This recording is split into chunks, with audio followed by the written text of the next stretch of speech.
कल हमने महाराज पांडु की मृत्यु, पांडवों का हस्तिनापुर में आना, दुर्योधन का भीमसेन को मारने की चेष्टा करना, गुरु द्रोणाचार्य द्वारा अस्त्र शस्त्रों का प्रशिक्षण, कर्ण को अंगराज बनाना, दुर्योधन का हर स्थान पर कर्ण को महत्व देना, महाराज द्रुपद की पराजय, युधिष्ठिर का युवराज होना और लाक्षागृह का प्रसंग, फिर भीमसेन ने हिडिंबासुर का वध किया, बकासुर का वध किया है, द्रौपदी का स्वयंवर, पांचों पांडवों का विवाह और उसके बाद धूमधाम से हस्तिनापुर में पांडवों का कुलवधु द्रौपदी के साथ स्वागत और महाराज धृतराष्ट्र द्वारा उन्हें खांडवप्रस्थ की ओर भेज देना। खांडवप्रस्थ में अत्यंत कुशलता से, अपने श्रम से, अपनी योजना के अनुसार पांडवों ने एक नगरी बनाई और वो नगरी देवराज इंद्र के स्वर्ग के समान अतुलनीय सुंदर थी, इसलिए खांडवप्रस्थ में वो बनी हुई नगरी का नाम पड़ा इंद्रप्रस्थ। इंद्रप्रस्थ में महाराज युधिष्ठिर अपने भाइयों के साथ और अपनी धर्मपत्नी, पांचों पांडवों की धर्मपत्नी द्रौपदी के साथ अत्यंत सुख से रह रहे थे। संपूर्ण प्रजा उन पर अतिशय प्रेम करती थी, उनकी सभी आज्ञाओं का पालन करती थी और सभी उनसे अत्यंत खुश थे, आनंदित थे। और सचमुच महाराज अपनी प्रजा के लिए क्या कर सकते हैं, इस बात का अनुमान उस समय प्रजा को लगा कि महाराज बने क्या हो सकते हैं प्रजा के लिए। धर्मराज युधिष्ठिर अत्यंत विद्वान, धर्मज्ञ, नीति कुशल, सत्यवादी, संपूर्ण जीवन में उन्होंने पूरे महाभारत की कथा को हम सुनेंगे तो जन्म से लेकर महाभारत में द्वापर युग का अंत हुआ है, तो वहाँ तक महाराज युधिष्ठिर ने जीवन में केवल एक ही बार असत्य बोला है और असत्य बोलने का क्या दुष्परिणाम होता है, इसका प्रसंग हम युद्ध भूमि में सुनेंगे। केवल एक असत्य बोलने से इतना दुष्परिणाम होता है तो हम दिन भर में किसी न किसी बहाने कितने झूठ बोल देते हैं, उसका परिणाम हमें भोगना ही पड़ेगा। झूठ चाहे कैसा भी हो वो हमारे पर परिणाम करता है, चाहे किसी की हंसी उड़ाने के लिए। हाँ, अगर किसी के प्राणों की रक्षा के लिए आप झूठ बोल रहे हैं तो वो झूठ नहीं, सच होता है।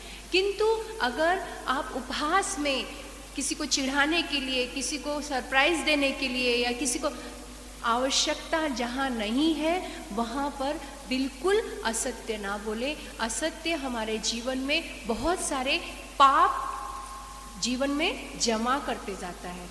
सत्य बोले, नहीं बोलते बन रहा है तो मौन रहे, किंतु ऐसा कोई भी असत्य ना बोले जिससे हमारे जीवन का भावी भविष्य अंधकारमय हो जाए। किसी के प्राणों की रक्षा हो रही है तो उस समय आप असत्य बोल सकते हैं। एक बार क्या हुआ, अत्यंत सुख से पांडव अपने भाइयों के साथ, धर्मपत्नी द्रौपदी के साथ रह रहे थे। मैंने ये पूर्ण प्रयास किया है कि वो सभी प्रसंग मैं आपको सुना सकूं, सूक्ष्म में से सूक्ष्म, जिस चीज़ का समुचित ज्ञान आपको महाभारत से हो सके और उसके बाद आप जीवन में पुनः महाभारत सुने तो आपको ऐसा नहीं लगे कि इस प्रसंग का उल्लेख नहीं हुआ था। मैंने पूर्ण प्रयास किया है, अपनी जितना मेरी क्षमता है उससे मैं आपको बता रही हूँ। देवर्षि नारद का इंद्रप्रस्थ में आगमन हुआ। महाराज युधिष्ठिर ने देवर्षि नारद जी का बहुत अच्छे से आदर सत्कार किया, आदर आतिथ्य किया, उन्हें जलपान वगैरह कराया। उसके बाद देवर्षि नारद ने महाराज युधिष्ठिर से कहा कि मैं तुमसे एकांत में कुछ कहना चाहता हूँ। महाराज युधिष्ठिर ने कहा बिल्कुल ठीक है। देवर्षि नारद ने कहा कि देखो, तुम पांचों भाइयों में आपस में इतना ज़्यादा प्रेम है तो पांचों केवल शरीर से अलग हो किंतु प्राण एक है। इतना प्रेम, स्नेह, विश्वास, समर्पण पांचों भाइयों में था। जिस प्रकार हाथ की पांचों उंगलियां अगर बांध दी जाए तो मुट्ठी बन जाती है, उसी तरह के ये पांच भाई थे।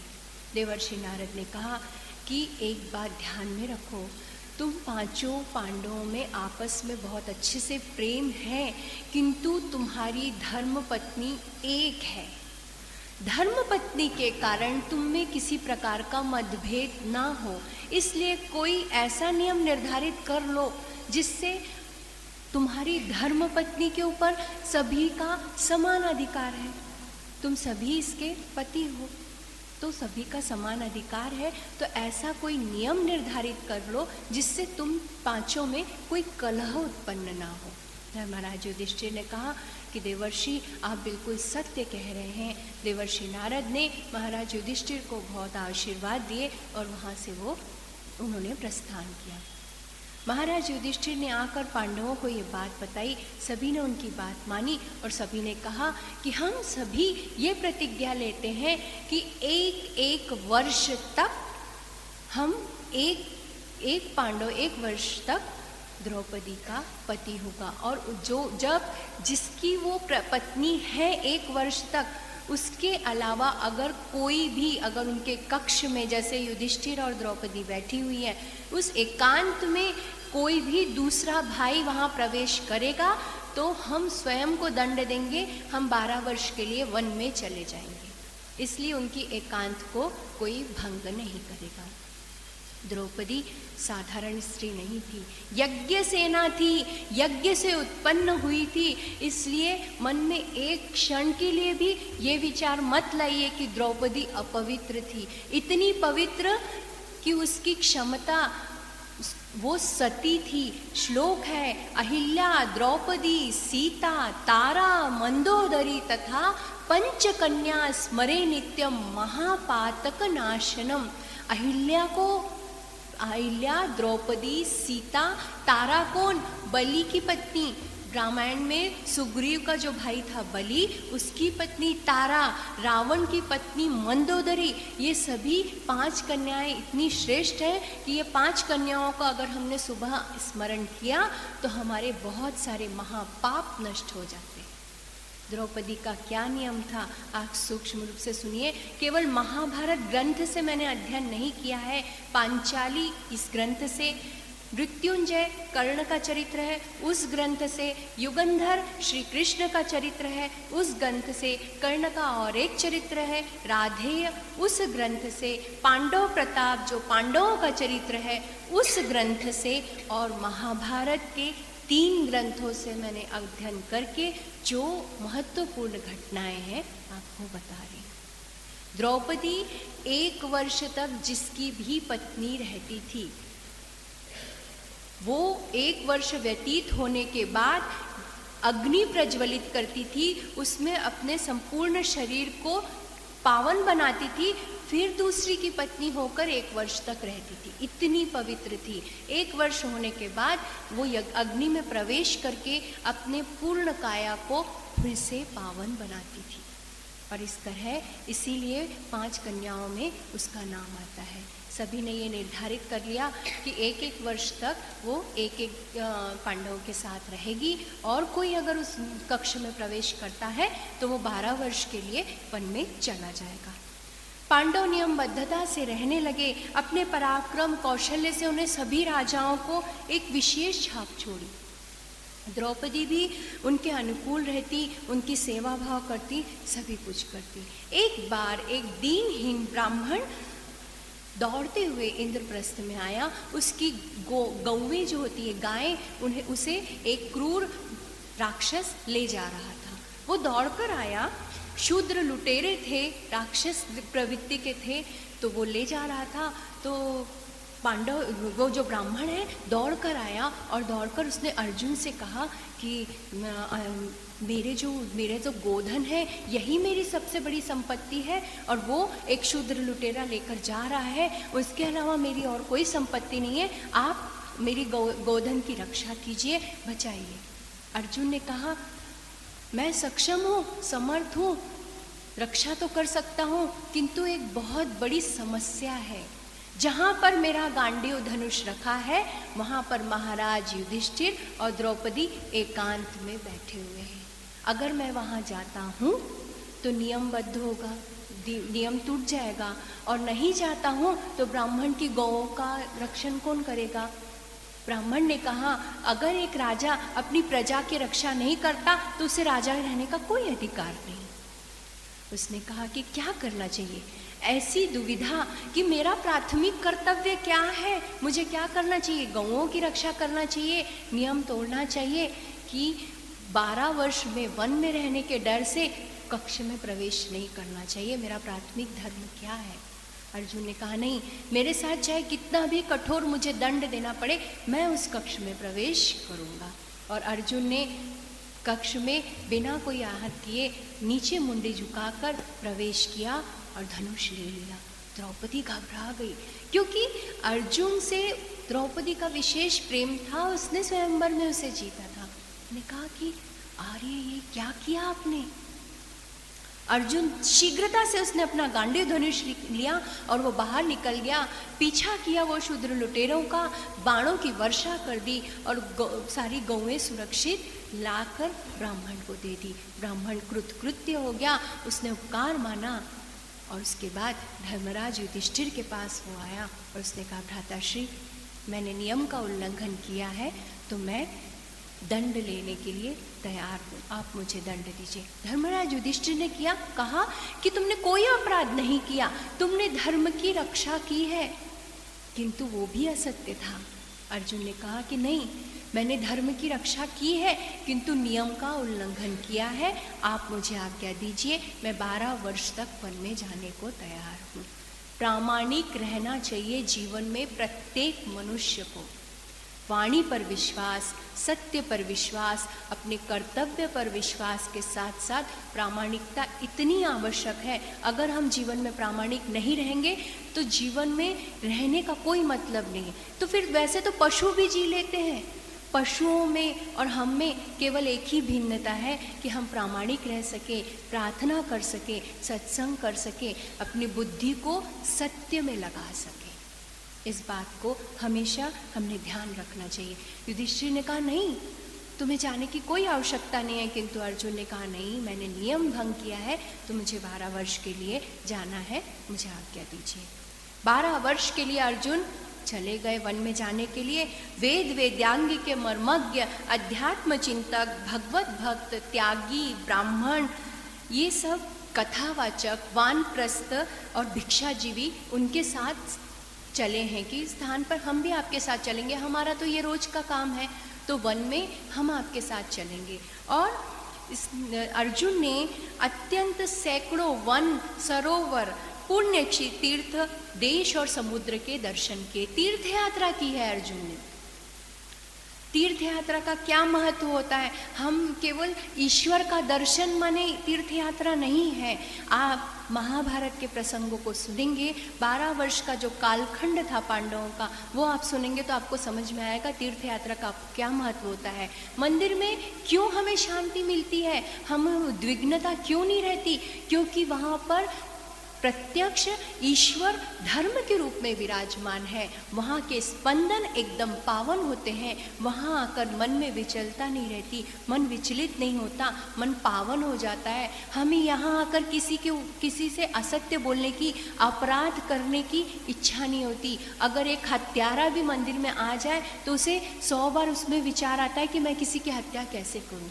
विचार हमारे बदल जाते हैं। इसलिए ऐसे पावन स्थान पर हमें अवश्य जाना चाहिए और अपने मन को पवित्र बनाना चाहिए, क्योंकि मन कैसा है, तिनके से भी भारी है, इतना ज़्यादा वेगवान है। मन इतना स्थिर नहीं रह पाता, उसमें स्थिरता नहीं है। तो मन को स्थिर बनाने के लिए, अपने विचारों को पवित्र बनाने के लिए हमें हमेशा तीर्थ क्षेत्र में जाना चाहिए।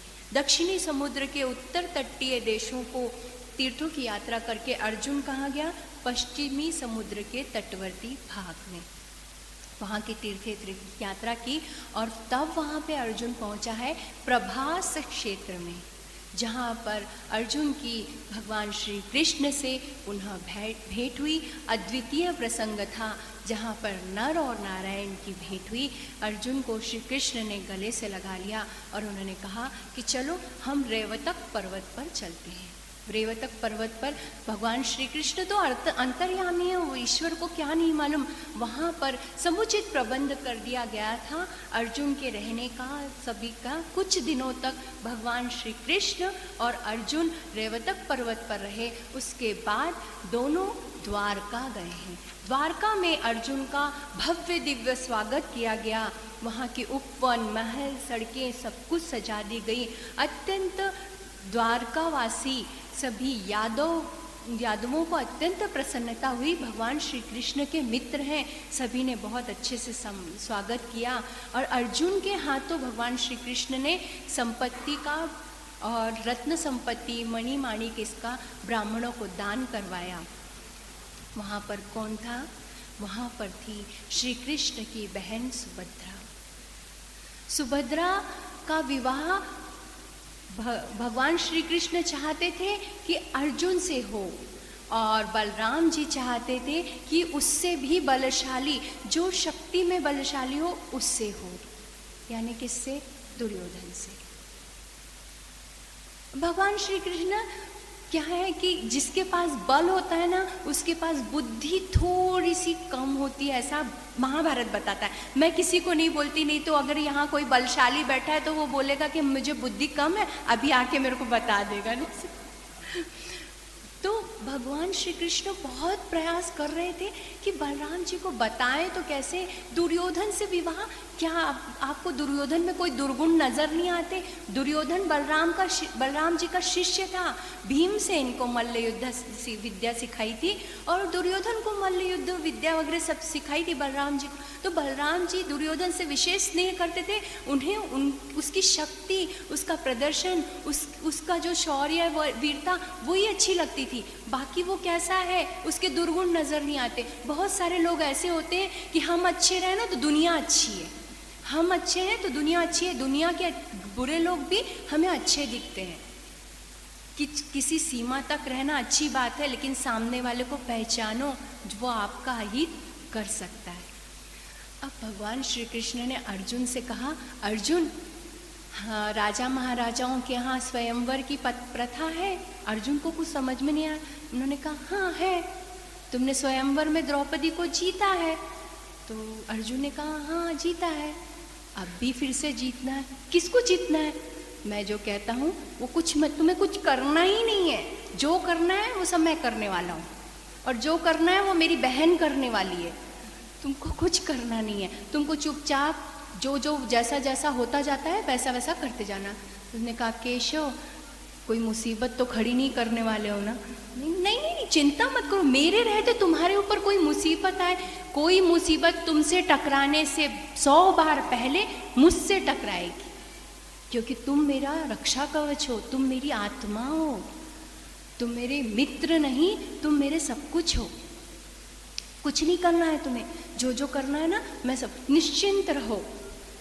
और उसके बाद क्या हुआ बताया उन्होंने, और श्री कृष्ण के कथन के अनुमति के अनुसार उन्होंने महाराज युधिष्ठिर के पास संदेश भेजा। अच्छा, ये बात किसी को नहीं मालूम, यादव कुल में किसी को नहीं मालूम, बलराम जी को नहीं मालूम, किसी को कुछ भी भनक भी नहीं है।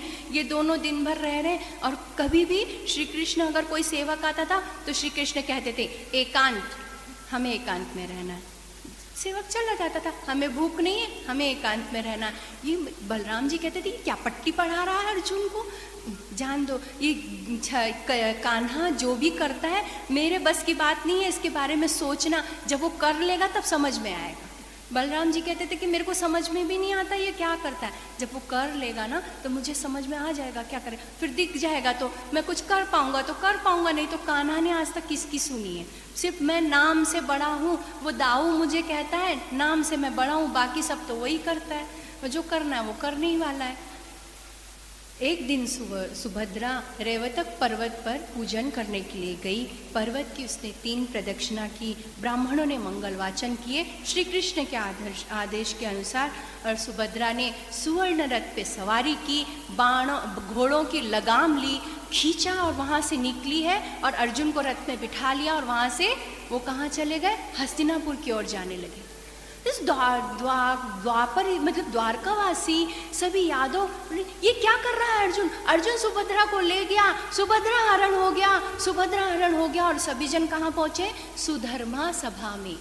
सुधर्मा सभा ये प्रचलित, यहाँ पे बलराम जी और श्री कृष्ण की जो सभा होती थी उसे सुधर्मा सभा कहा जाता था। सुधर्मा सभा में सब यादव गए और बलराम जी को बहुत क्रोध आया। अर्जुन इतना वीर प्रतापी श्रेष्ठ धनुर्धर राजकुल से था, वो क्या खुद सुभद्रा का हाथ नहीं मान सकता था? ऐसे भाग कर जाने की क्या आवश्यकता थी? सारे यादव बोल रहे हैं इसने हमारा अपमान किया है, हम इसका वध कर डालेंगे। सब जोर जोर से चिल्ला रहे हैं। श्री कृष्ण चुप। बलराम जी ने कहा कान्हा, हम सबको इतना क्रोध आ रहा है, तुम चुप्पी साधे हुए कुछ कहोगे या नहीं कहोगे? तुम्हारी बहन का हरण हो चुका है। उसने कहा आप लोगों में से किसने देखा कि हरण अर्जुन ने किया है? यादव ने कहा हमने अभी देखा, सुभद्रा सुवर्ण रथ पर थी, घोड़ों की लगाम पकड़ के थी, अर्जुन पीछे था। तो हरण किसने किया? सुभद्रा ने किया, अर्जुन ने। मैंने कहा सुभद्रा कैसे हरण कर सकती है? अर्जुन वन में 12 वर्ष के लिए सुवर्ण रथ लेके आया था, आप विचार करिए, सुवर्ण रथ लेके अर्जुन आया था। और तो यादव ने कहा नहीं। बलराम जी दाऊ बताओ सुवर्ण रथ किसका? बलराम जी ने कहा सुभद्रा का। घोड़ों की लगाम किसने पकड़ी थी? सुभद्रा ने। फिर हरण अर्जुन ने नहीं किया, उसका बेचारे का हरण हो गया, उसके बारे में सोचो। और आप एक बात ध्यान में रखिए, वो श्रेष्ठ धनुर्धर है, वीर योद्धा है, भगवान शिव के अलावा और किसी को कोई में सामर्थ्य नहीं है उसको पराजित कर सके।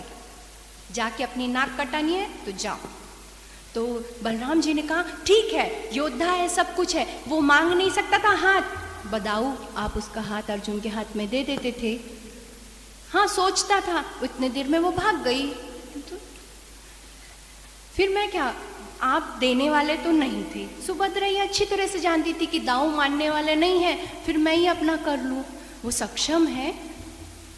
पहले के हरण के बारे में आजकल लोगों की विचारधाराएं बहुत अलग है, किंतु उस समय का हरण, उस समय का भाग जाना अत्यंत पवित्र होता था, पावन होता था। एक पतिव्रता, एक नारी, एक स्त्री या एक कुंवारी कन्या इतनी सक्षम होती थी कि वो अपने श्रेष्ठ वर को चुन सके, इसीलिए स्वयंवर होता था। आजकल कालाय तस्मै नमः क्या होता है, लड़कियों को किसी भी प्रकार के कोई विचार नहीं रहते, वो जोश से काम लेते हैं, होश से काम नहीं लेते।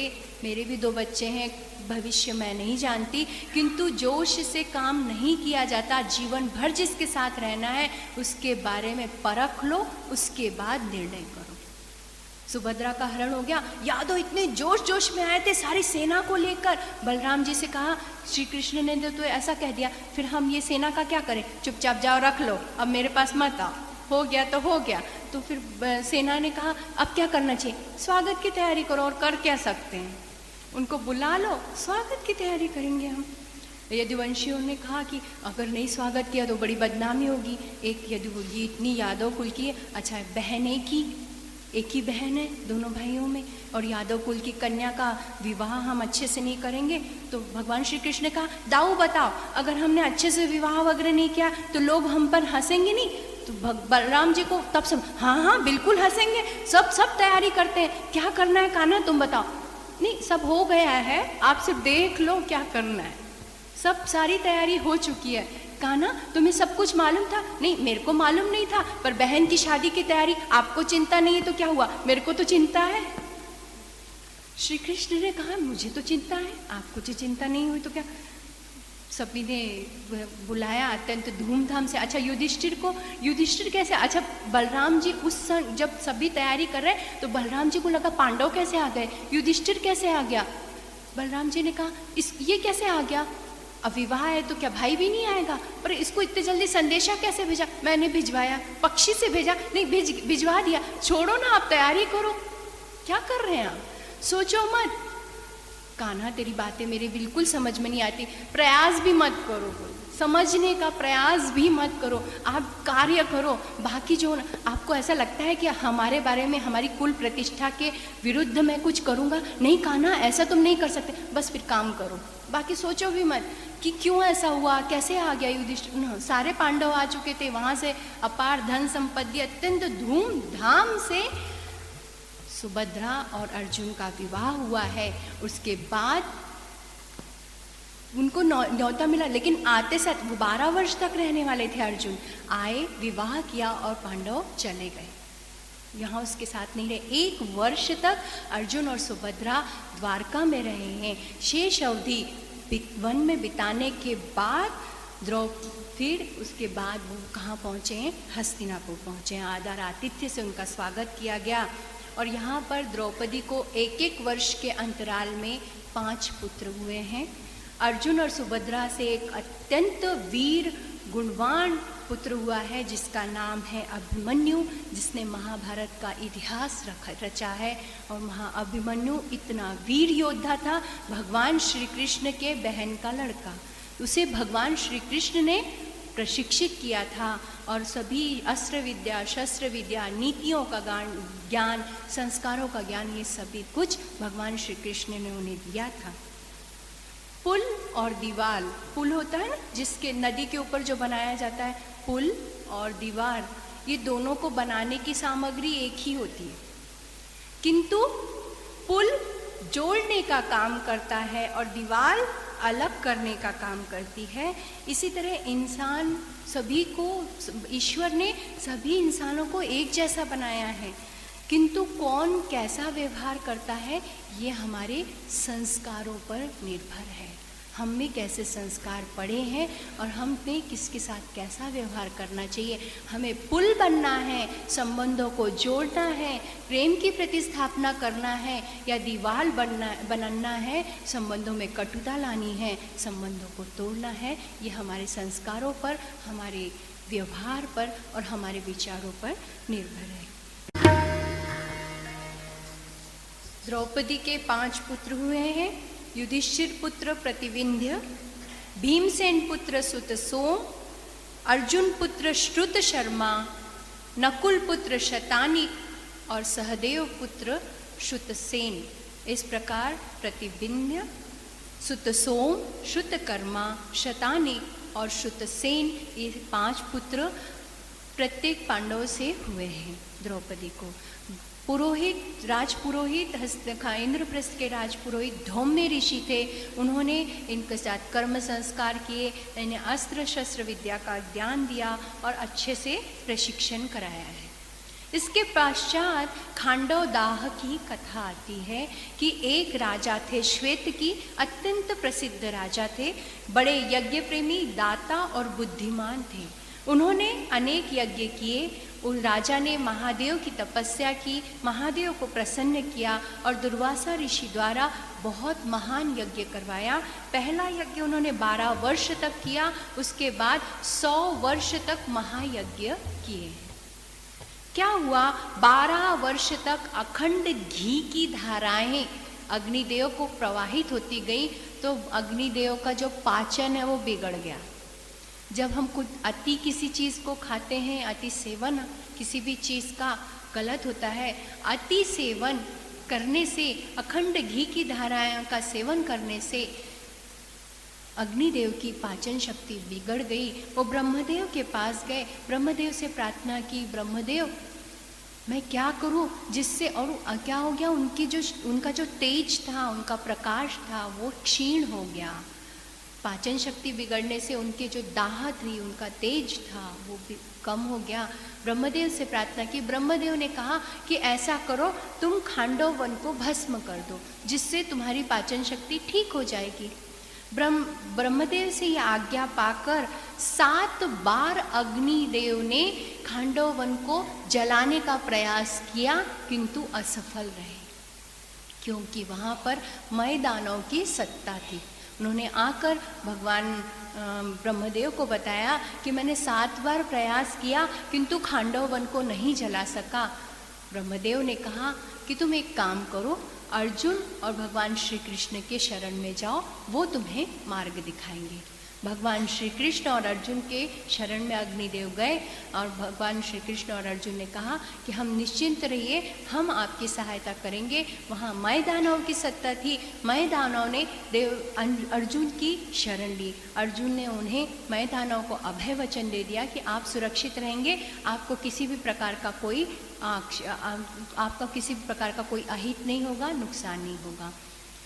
अर्जुन ने मय दानव को संरक्षण में लिया और उस समय अग्निदेव ने खांडव वन को भस्मीभूत किया और तब उनकी पाचन शक्ति ठीक हुई, उनका तेज पूर्व रूप हो गया।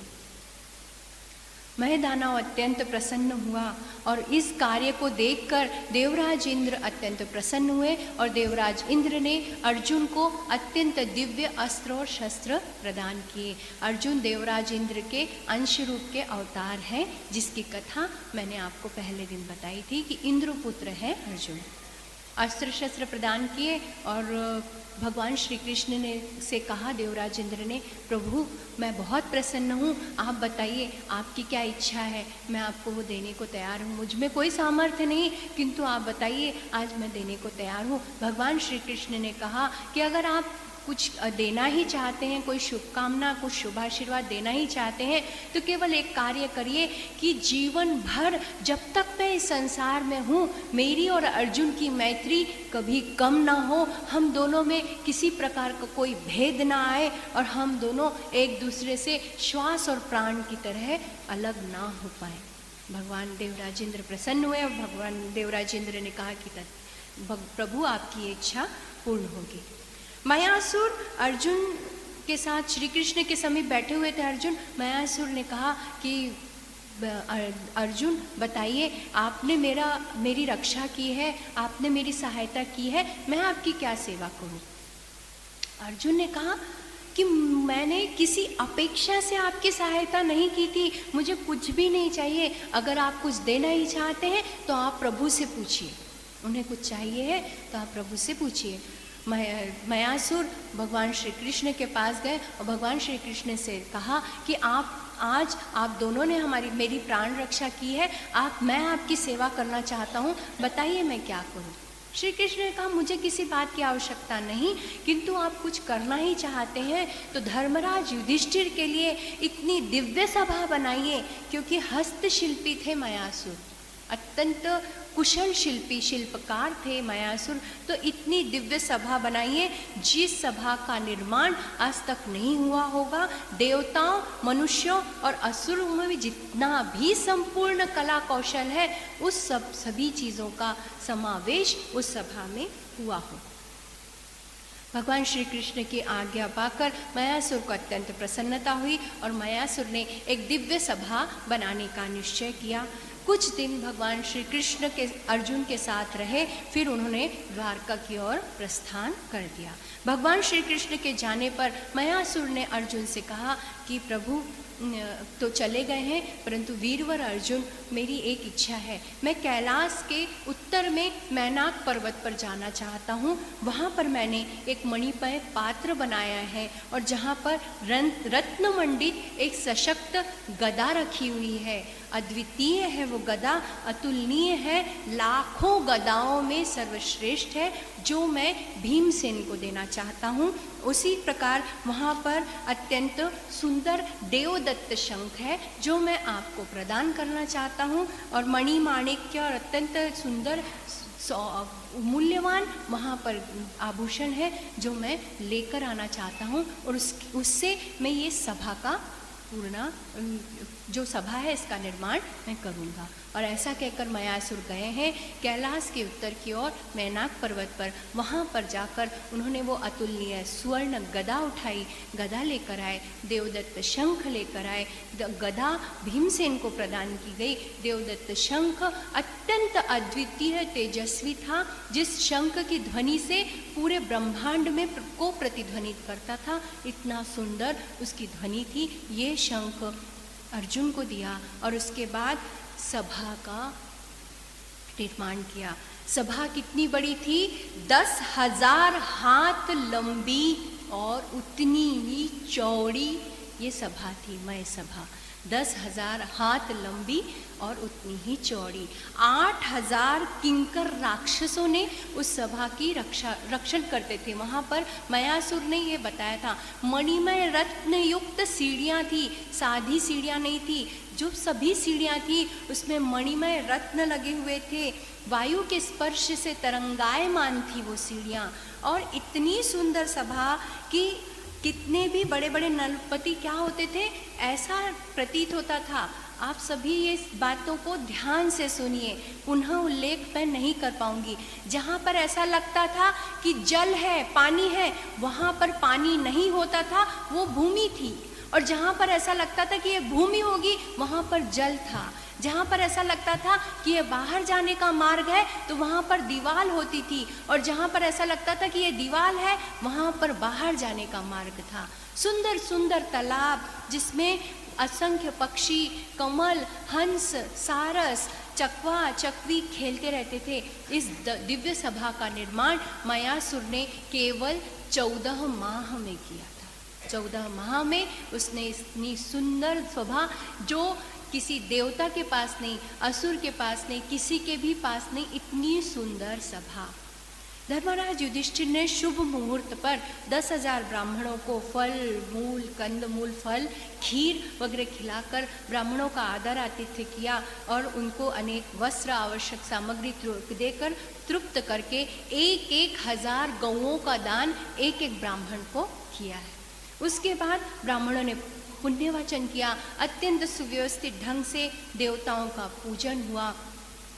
सभा मंडप में अनेक ऋषि मुनि तथा राजा महाराजा भी आए, जिसमें अस्त्र विद्या, अर्जुन से अस्त्र विद्या सीखने वाले सभी राजकुमार और यदुवंशी थे। प्रद्युम्न, श्री कृष्ण पुत्र प्रद्युम्न, सांब, सात्यकी और भी विराजमान थे। और अप्सराओं में और गंधर्वों में तुम्बरु, चित्रसेन और गंधर्व और अप्सराएं भी आकर उन्होंने इस मय सभा में नृत्य गान किया, कला कौशल से अपना प्रदर्शन किया और सुव्यवस्थित मुहूर्त पर इस सभा का में प्रवेश किया है पांडवों ने।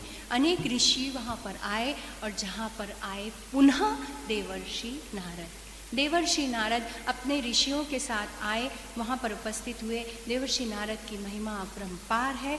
वो वहाँ देवर्षि नारद वेद उपनिषदों के पारदर्शी विद्वान हैं, धर्म के भी मर्मज्ञ हैं। देवर्षि नारद ने बड़े ध्यान से धर्मराज युधिष्ठिर को अत्यंत दिव्य ज्ञान दिया है। आप सिर्फ सुनिए, इतने कठिन शब्द हैं कि जिसका उच्चार मुझे पढ़कर ही करना पड़ेगा।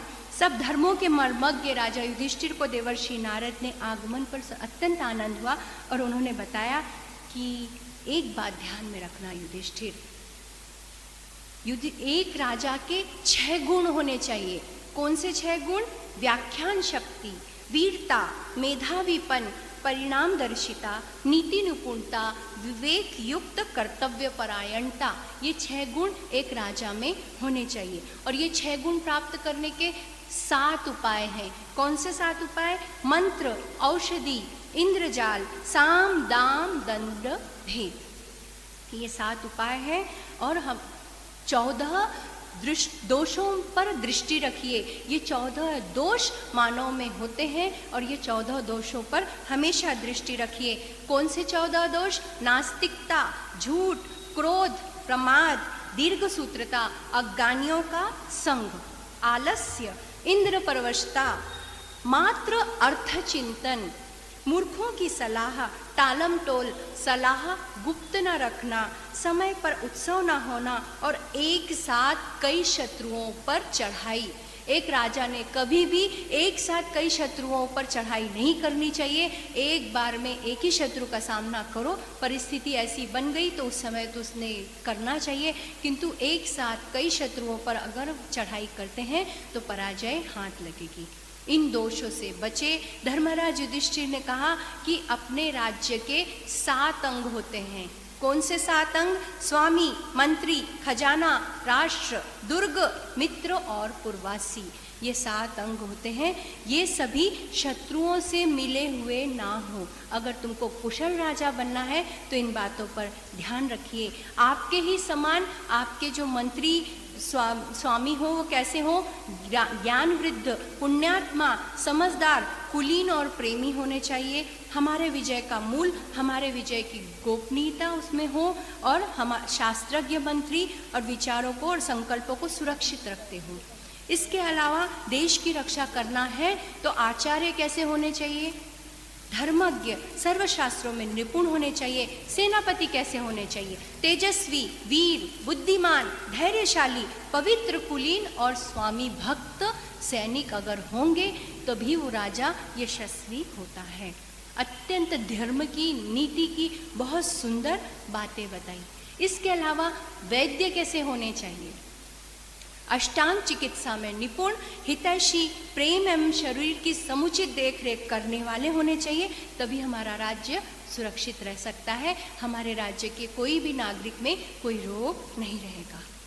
इसके साथ साथ हमारे कुटुंबी, गुरुजन, वृद्ध, व्यापारी, कारीगर, आश्रित दरिद्रों का धन धान्य में से सदा भरण पोषण हो। हम सबसे लड़ सकते हैं, अपने आप से नहीं लड़ सकते। हम सबसे जीत सकते हैं, अपने कुटुंबियों से नहीं जीत सकते। इसलिए सबसे ज़्यादा आवश्यक है कि केवल लोगों में प्रेम ना बांटे, अपने कुटुंब में भी प्रेम हो, मतभेद ना हो, सहचार्य हो, विश्वास हो, स्नेह हो, तभी हम सुरक्षित रह सकते हैं और तभी प्रजा को सुरक्षित कर सकते हैं। धर्मराज युधिष्ठिर ने देवर्षि नारद से कहा, देवर्षि आपने इतनी, एक बात तो है, धर्मराज युधिष्ठिर को थोड़ा सा ऐसा लग रहा था कि देवर्षि इतने देर से मुझे ज्ञान की बातें बता रहे हैं, एक प्रश्न मैं आपसे करूं। देवर्षि नारद से धर्मराज युधिष्ठिर ने कहा, देवर्षि नारद आप बताइए, आपने ऐसी सभा कहीं देखी है? देवर्षि नारद मुस्कुराए, उन्होंने कहा, धर्मराज युधिष्ठिर मैंने ऐसी सभा आज तक नहीं देखी, ना स्वर्ग में ना पृथ्वी लोक में, कहीं पे भी नहीं देखी है। किंतु एक राजा के 6 दोष अनर्थकारी होते हैं, इस बात को अभी ध्यान रखना। धर्मराज युधिष्ठिर बोल रहे हैं कि ये कुछ तो अच्छा बोले, हम अगर कुछ अच्छी चीज़ बताते हैं तो बनाते हैं तो हमें ऐसा लगता है कि हमारी कोई तारीफ करे, लेकिन देवर्षि नारद को आगे क्या होने वाला है सब कुछ ज्ञान था। उन्होंने कहा कि 6 दोष अनर्थकारी होते हैं।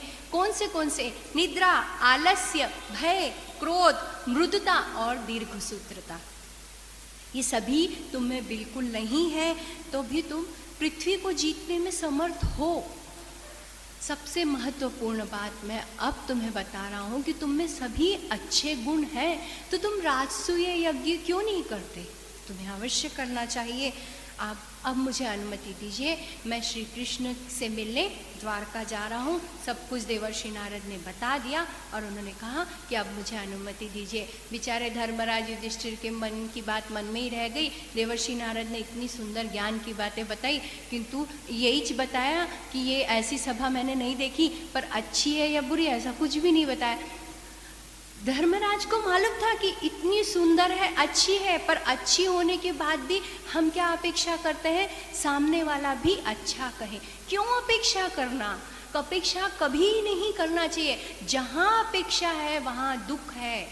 जहाँ हम अपेक्षा करते हैं वहाँ हमें दुख होता है। हमने किसी की सहायता की तो हमें यह अपेक्षा होती है कि हम जब कठिन परिस्थिति में है, विपरीत परिस्थिति में, हमारी भी वो सहायता करे। क्यों?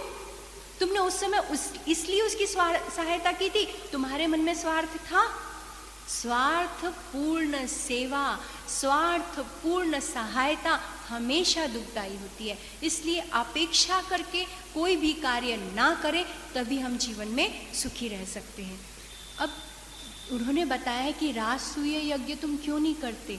तो मंत्रियों से, अपने जो धर्मज्ञ हैं, राज्य के कर्मचारी हैं, भाइयों से, सभी से धर्मराज युधिष्ठिर ने मंत्रणा की कि राजसूय यज्ञ करना चाहिए कि नहीं करना चाहिए, क्या किया जाए।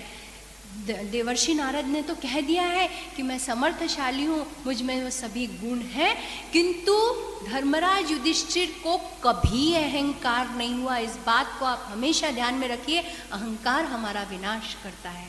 धर्मराज युधिष्ठिर ने कहा मैं सबकी बातें मान रहा हूँ, किंतु जब तक भगवान श्री कृष्ण इस बात का निर्णय नहीं दे देते कि मुझे यारास्योग यज्ञ करना चाहिए या नहीं, उनका ही निर्णय सबसे अंतिम निर्णय होगा, अतः मुझे उनकी बात माननी चाहिए। उन्होंने एक इंद्रसेन नाम के दूत को द्वारका भेजा और दूत ने आकर बताया कि धर्मराज युधिष्ठिर आपसे मिलना चाहते हैं। तो आज्ञा लेकर तो भगवान श्री कृष्ण ने कहा आगे क्या होने वाला है भगवान श्री कृष्ण भी जानते थे। उन्होंने कहा कि मुझसे मिलने के लिए आप से संदेश भिजवाया है, उसके बाद वो स्वयं आएंगे, ऐसा करता हूँ मैं तुम्हारे साथ चलता हूँ।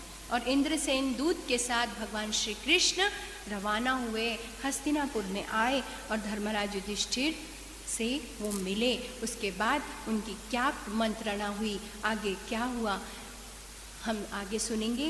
हीरा बनाया जाता है, हीरा बनाते हैं ईश्वर हर किसी को ईश्वर ने हीरा बनाया है और हर किसी को उज्जवल बनाया है, परंतु वही हीरा बनने लायक होता है जो तराशने की हद से गुजरता है। अच्छे लोगों की भगवान परीक्षा लेता है, आप हमेशा ध्यान में रखिए, अच्छे लोगों की भगवान परीक्षा लेता है परंतु साथ नहीं छोड़ता। बुरे लोगों को भगवान बहुत कुछ देता है परंतु साथ नहीं देता। इसलिए हमारी विपरीत परिस्थितियां आए और ईश्वर हमारी परीक्षा ले रहा हो तो ये समझिए कि ईश्वर आज हमारी परीक्षा ले रहा है, किंतु जीवन के अंतिम क्षणों तक वो हमारा साथ देने वाला है। बुरे लोगों का हमेशा अच्छा होते समय हम ये सोचते हैं कि ईश्वर बुरे का साथ देता है, बिल्कुल नहीं। बुरे को सब कुछ देता है परंतु उसका साथ ईश्वर कभी नहीं देता। बुराई के विरुद्ध अच्छाई की जीत, यही महाभारत की गाथा है। भगवान श्री कृष्ण के आगमन पर धर्मराज युधिष्ठिर ने उनसे पूछा कि प्रभु बताइए, मैं राजसूय यज्ञ करने के योग्य हूँ, मुझे राजसूय यज्ञ करना चाहिए। भगवान श्री कृष्ण ने कहा कि निश्चिंत रहिए, निश्चय ही आप योग्य हैं, किंतु अभी इस संसार में सबसे प्रबल, प्रतापी और वीर राजा है राजा जरासंध। जरासंध राजा अत्यंत शक्तिशाली है, उसने कई राजाओं को कैद करके रखा है, तो इसलिए उन राजाओं की मुक्ति जो कैद में है जरासंध के, और जरासंध का वध, ये प्रथम कर्तव्य है। इसके बाद ही अगर आप राजसूय यज्ञ करेंगे तो आप सफल हो सकते हैं। धर्मराज युधिष्ठिर ने कहा कि आपके जैसा परम ज्ञान संपन्न और कोई नहीं है, सभी संशयों को मिटाने वाले आपके अतिरिक्त और किसी में ऐसा सामर्थ्य नहीं है। इसलिए मैंने ये अंतिम निर्णय लिया था कि भगवान श्री कृष्ण का विचार विमर्श करने के बाद ही मैं राजसूय यज्ञ करूँगा। अब बताइए किस प्रकार जरासंध का वध किया जाए। मुझे तो ऐसा लगता है कि आप, बलराम जी, भीमसेन और अर्जुन, ये चारों सक्षम हैं, तो कौन मार सकता है जरासंध को। बीच में ही भीमसेन ने कहा कि मुझ में बल है, श्री कृष्ण में नीति है और अर्जुन में विजय पाने की योग्यता है, हम तीनों मिलकर जाएंगे और जरासंध का वध कर देंगे। भगवान श्री कृष्ण ने कहा किसी की भी बल को छोटा नहीं समझना चाहिए, किसी भी शक्तिशाली की उपेक्षा नहीं करनी चाहिए। आप में शत्रु विजय, प्रजापालन, तपस्या, शक्ति, समृद्धि, ये सभी गुण हैं, किंतु जरासंध में एक ही गुण है और वो गुण है अतुलनीय बल। धर्मराज युधिष्ठिर ने कहा कि भगवान श्री कृष्ण ने से कि प्रभु बताइए ये जरासंध है कौन, इसकी क्या कुछ भी हम इसके बारे में, जीवन चरित्र के बारे में नहीं जानते, और ऐसा कहा जाता है कि हम कहीं पे जा रहे हों तो वहाँ का समुचित ज्ञान होना अत्यंत आवश्यक है। उन्होंने बताया कि राजा बृहदत्त नाम के राजा थे, 3 अक्षौणी सेना के स्वामी, रूपवान, धनवान, नीति के मर्मज्ञ थे। काशीराज की 2 सुंदर कन्याओं के साथ उनका विवाह हुआ था। उन्होंने पुत्रेष्टि यज्ञ किया था, उसके बाद भी उन्हें कोई संतान नहीं हुई। अत्यंत दुखी थे। एक बार ऋषिवर चंड कौशिक के आश्रम में वो गए और वहाँ पे चंड कौशिक ऋषि एक आम के वृक्ष के नीचे तप कर रहे थे। वहाँ पर जाकर राजा वृहदत्त ने प्रणाम किया। अपनी दोनों रानियों के साथ वो वहाँ पर गए थे, प्रणाम किया। उन्होंने अपना दुख व्यक्त किया। चंड कौशिक ऋषि ने ध्यान ही कर रहे थे, उसी समय आम के पेड़ से एक आम का फल गिरा। उन्होंने वो फल राजा वृहदत्त को दे दिया और उन्होंने कहा कि आप निश्चिंत रहिए, आपको अवश्य संतान होगी। राजा वृहदत्त अपने दोनों रानियों को समान प्रेम करते थे। उनका ये कहना था कि किसी में भी किसी प्रकार का भेदभाव ना हो, तो उन्होंने अपनी दोनों रानियों को वो आम का फल दे दिया। दोनों रानियों ने क्या किया, आम के फल को बीच से काटा और आधा आधा भाग खा लिया और दोनों रानियां गर्भवती रहीं। वो दोनों रानियां गर्भवती रहने के बाद 9 महीने बाद जब वो प्रसूत हुई तो दोनों के गर्भ से एक एक शरीर का आधा आधा हिस्सा निकला। एक कान, एक आँख, सिर का आधा भाग, नाक का आधा भाग, मुंह का आधा भाग, धड़ से अलग एक भाग एक रानी को हुआ, दूसरा भाग एक रानी को हो गया। चीखी चिल्लाई क्या होना चाहिए, और राजा वृहदत्त को इस बात की कोई मतलब सूचना वगैरह नहीं दी गई थी। उन्होंने अपनी सेविकाओं को बुलाया और रनिवास से ये दोनों टुकड़े जो थे, शरीर के 2 टुकड़े जो थे, रनिवास से बाहर फेंक दिए। जरा नाम की राक्षसी वहाँ से जा रही थी, उसने ये दोनों टुकड़ों को देखा। अत्यंत बलिष्ठ थे वो दोनों टुकड़े। उसने सहसा साथ में सुविधा से ले जाने के लिए दोनों टुकड़ों को ऐसे पास में लाया और दोनों टुकड़े एक साथ जुड़े और वो शिशु तैयार हो गया। उसे राजा की परिस्थिति मालूम थी और अत्यंत भूख से व्याकुल थी। वो राजा वृहदत्त के पास जाने लगी और सोचने लगी कि अगर मैं इन्हें संतान दे देती हूँ तो मेरा तो कल्याण निश्चित है। वो जरा नाम की राक्षसी ने सुंदर स्त्री का रूप धारण किया और राजा के पास आई और उन्होंने कहा कि आपकी ये संतान है, इसे आशीर्वाद दीजिए। राजा को अत्यंत आनंद हुआ और अत्यंत आनंद से ब्राह्मणों के पुण्यवाचन के साथ उसका नामकरण संस्कार किया गया। वो जरा नाम की राक्षसी थी। राजा ने कहा जरा राक्षसी ने इसे संधित किया है, इसलिए इसका नाम होगा जरासंध। और इसके बाद कुछ दिनों बाद महर्षि चंड कौशिक ऋषि वहाँ पर आए। उन्होंने दूरदृष्टि से सब कुछ, उसके जन्म की सारी बातें उन्हें मालूम हो गई। उन्होंने राजा को कहा कि आपका पुत्र अत्यंत तेजस्वी, ओजवान, बलवान और रूपवान होगा। महादेव की तपस्या करके अत्यंत सुंदर शस्त्र अस्त्रों का ज्ञाता होगा, शक्तिशाली होगा, अजय होगा, इसे परास्त करना सहसा संभव नहीं होगा। ऐसा कहकर चंड कौशिक ऋषि चले गए। अपनी शक्ति का किसी के ऊपर दुर्व्यवहार नहीं करना चाहिए। अगर हमारे पास बल है, अगर हमने उसका दुरुपयोग किया तो वो बल हमारा अंतिम जीवन का अंतिम लक्ष्य निर्धारित कर देता है, नाश कर देता है हमारा।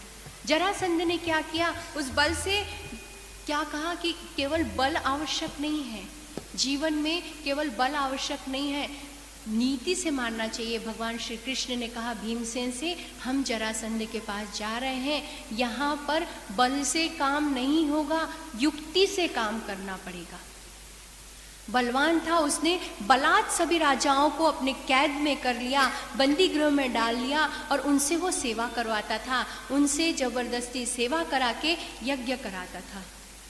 इतना क्रूर था वो कि किसी के भी, अब उसने क्या किया कि यज्ञ में आहुति देने के लिए, क्षत्रिय राजाओं को बलिदान करने के लिए उनकी आहुति देने का निश्चय किया। स्नातक ब्राह्मण के रूप में अर्जुन, भीमसेन और भगवान श्री कृष्ण वहाँ पर गए और वहाँ पर उन्होंने बोला कि तुम सर्वश्रेष्ठ राजा हो, किंतु एक बात बताओ कि किसी भी राजा ने दूसरे राजा की बलि देना ये कहाँ का शास्त्र है, शास्त्र सम्मत है? उन्होंने कहा, जरासंध ने कहा तुम क्या चाहते हो वो तुम भिक्षा लो। उन्होंने कहा कि हम तुमसे तुम्हारा वध चाहते हैं। भगवान श्री कृष्ण ने कहा कि हम तुम्हारा वध चाहते हैं। मैं यादव शिरोमणि श्री कृष्ण हूँ, ये अर्जुन है, ये भीमसेन है। तुम तीनों में से किसके साथ युद्ध करोगे?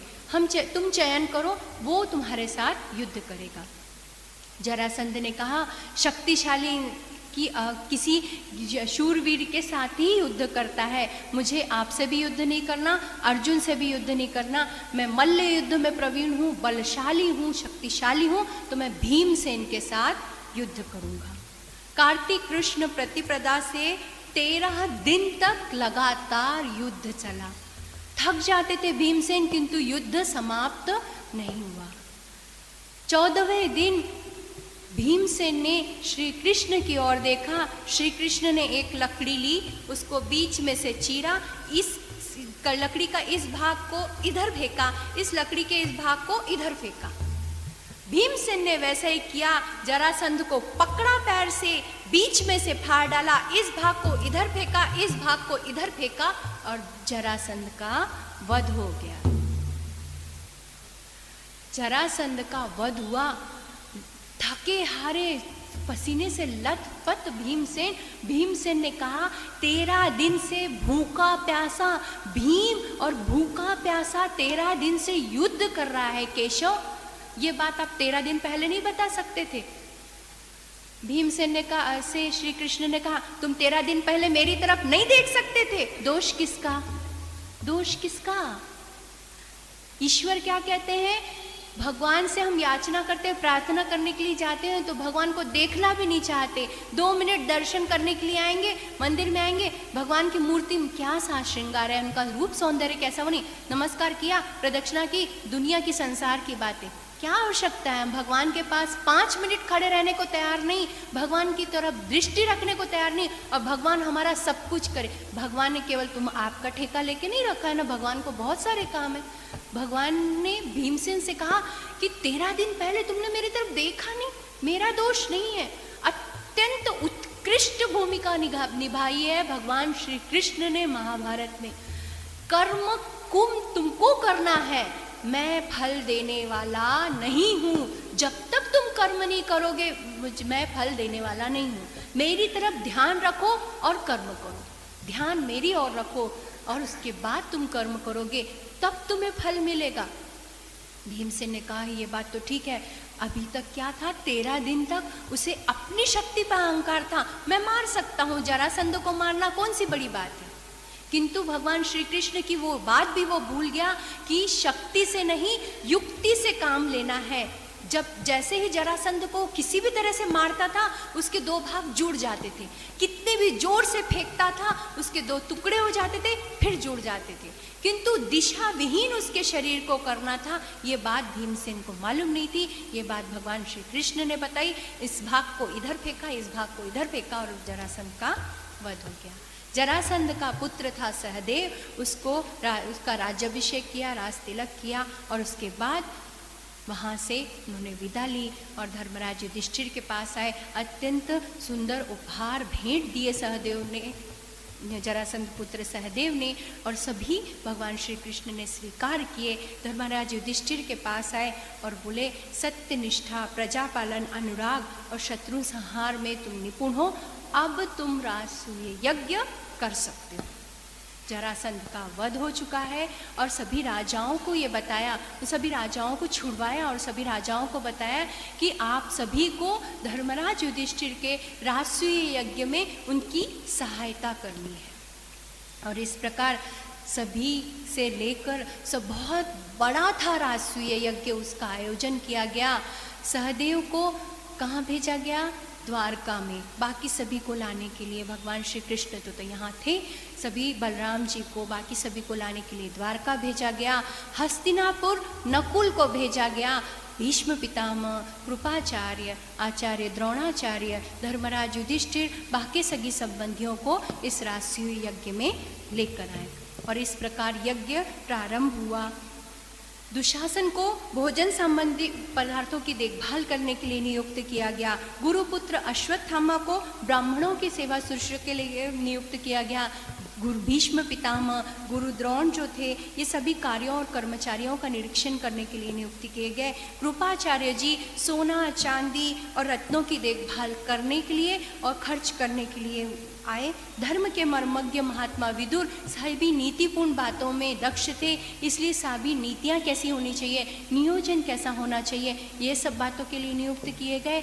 और दुर्योधन राजसभा में आए हुए सभी राजाओं के उपहार और भेंटों को किस तरह रखा जाए, उस चीज़ के लिए ये दुर्योधन को नियुक्त किया गया। और इस प्रकार बाकी सभी अपने कार्य को अत्यंत प्रतिष्ठा से कर रहे थे।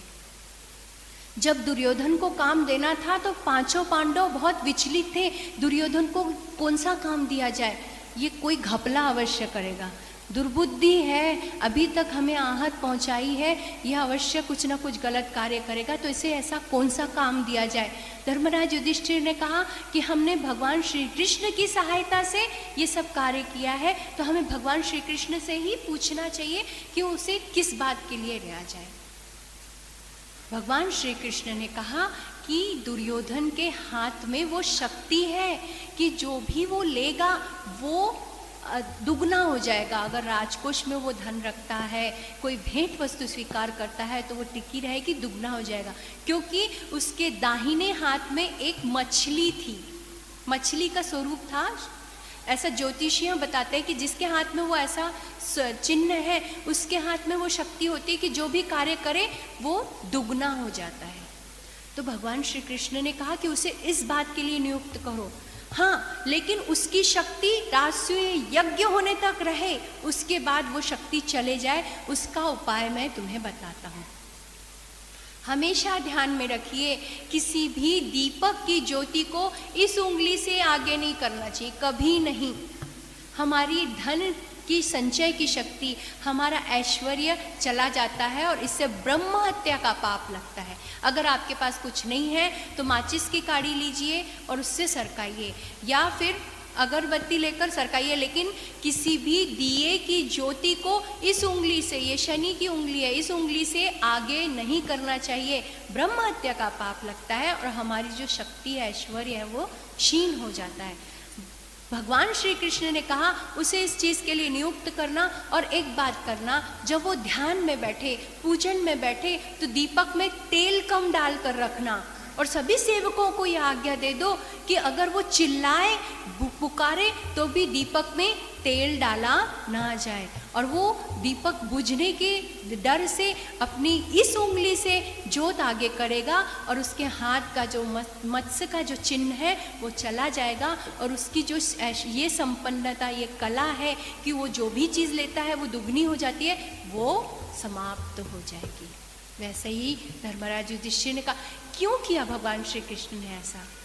दुर्गुणों के पास, जहाँ पर दुर्गुण है वहाँ पर एक भी सद्गुण ज़्यादा दिन तक टिकना नहीं चाहिए, क्योंकि उसका भी वो दुर्व्यवहार करेगा। अगर दुर्योधन को ये मालूम हो जाए तो इसका वो दुरुपयोग अवश्य करेगा। भगवान श्री कृष्ण ये जानते थे और वैसा ही उन्होंने किया। जहाँ प्रयत्नों की ऊंचाई अधिक होती है वहाँ नसीबों को भी झुकना पड़ता है। परिवर्तन से डरना और संघर्ष से कतराना मनुष्य की सबसे बड़ी कायरता है। जीवन का सबसे बड़ा गुरु कौन होता है? जीवन का सबसे बड़ा गुरु होता है वक्त। वक्त जो सिखाता है वो और कोई नहीं सिखा सकता। आगे का प्रसंग आपको निश्चित रूप से बहुत ध्यान से सुनना है। अगर आप ध्यान से सुनेंगे तो उस प्रसंग का गांभीर्य समझ पाएंगे। यज्ञ बहुत अच्छी तरह से संपन्न हुआ। अच्छे से देवर्षि नारद, अत्यंत राजर्षियों का स्वागत किया गया, उनका अतिथि सत्कार किया गया और राजर्षियों को, राजाओं को, बाकी सभी को अच्छे तरह से शोभायमान किया गया सभा में। भीष्म पितामह भीष्म से धर्मराज युधिष्ठिर ने कहा कि पितामह बताइए कि सबसे पहले किसका पूजन किया जाए, सबसे पहले किसका आतिथ्य किया जाए, अग्र पूजा का अधिकार किसे दिया जाए। भीष्म पितामह ने कहा, भक्त शिरोमणि भगवान श्री कृष्ण के अतिरिक्त तो कौन अग्र पूजा का अधिकारी है, सर्वप्रथम उनका पूजन करना चाहिए।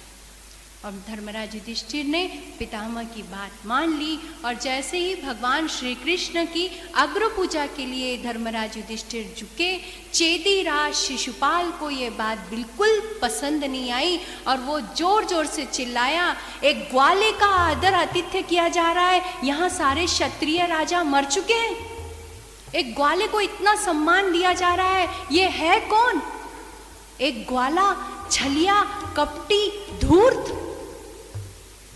ऐसे ऐसे शब्द शिशुपाल ने कहे हैं जिन शब्दों का प्रयोग व्यास पीठ से किया नहीं जा सकता। एक नहीं, दो नहीं, 100 गालियां दी हैं भगवान श्री कृष्ण को चेदीराज शिशुपाल ने। ये कौन था? सेनापति था जरासंध का, अत्यंत शक्तिशाली, और भगवान श्री कृष्ण का बुआ का लड़का, आते भाव, जैसा अर्जुन होता तसा शिशुपाल। एक नहीं, दो नहीं, 100 गालियां जब भगवान को शिशुपाल ने दे दी, उसी समय भगवान श्री कृष्ण ने चक्र का स्मरण किया है और चक्र का स्मरण करते हुए सारी सभा को संबोधित करते हुए कहा कि सभा के सभी राजाओं सुन लो, मैंने इसके 100 अपराध क्षमा किए हैं। मैंने इसकी माता को यह वचन दिया था कि मैं इसके 100 अपराध क्षमा करूंगा, इसलिए इसके मैंने 100 अपराध क्षमा किए हैं। अब मैं इसका वध करने जा रहा हूं, इसलिए मुझे किसी भी प्रकार का दोष ना लगे। चक्र से भगवान ने शिशुपाल का मस्तक धड़ से अलग कर दिया। सारी सभा स्तंभित थी। सभी ने पूछा ये है कौन, क्या है ये कथा, क्या है? सभी राजाओं को ये उत्सुकता हुई। तब भगवान श्री कृष्ण ने बताया कि मेरी बुआ यानी माझी आत्या, मेरी बुआ को ये शिशुपाल हुआ, उस समय इसके 4 हाथ और 3 आंखें थी। आकाशवाणी हुई, जिसकी गोद में ये जाएगा और जिसकी गोद में जाएगा उसकी गोद में जाने के बाद इसकी शेष 2 भुजाएं और 1 आंख लुप्त हो जाएगी, उनके हाथों इसकी मृत्यु होने वाली है। भगवान श्री कृष्ण के गोद में शिशुपाल को रखा गया और उसी समय उसकी 1 आंख और शेष 2 हाथ गायब हो गए। बुआ घबरा गई और उन्होंने भगवान श्री कृष्ण से कहा कि कृष्ण, यह आकाशवाणी सत्य है, मैं ये जानती हूँ, किंतु इसके अपराध को क्षमा कर देना, इसे दंड मत देना। भगवान श्री कृष्ण ने कहा, बुआ मैं शपथ लेता हूँ, मैं इसके 100 अपराध क्षमा करूँगा, लेकिन 100 अपराध के बाद भी यदि ये अपराध करता है तो इसे दंड मुझे देना ही होगा। और इसलिए मैंने इसके 100 अपराध को क्षमा किया है और अब इसे दंड दिया है। उसके बाद सभा पूर्ण रूप से संपन्न हुई। दुर्योधन को ये सभी काम में वो मतलब व्यस्त था। दुर्योधन को अत्यंत उत्सुकता थी पूरे ये मय सभा को, ये जो सभा है इसको देखने की। उसने मामा शकुनी के साथ पूरी सभा का सूक्ष्म निरीक्षण किया, पूरे भवन का सूक्ष्म निरीक्षण किया है। अत्यंत गंभीर प्रसंग है। मैं सारे जो ऐसे शब्द जिनका उपयोग या उल्लेख व्यासपीठ से नहीं कर सकती, उन्हें आपको ही समझना है।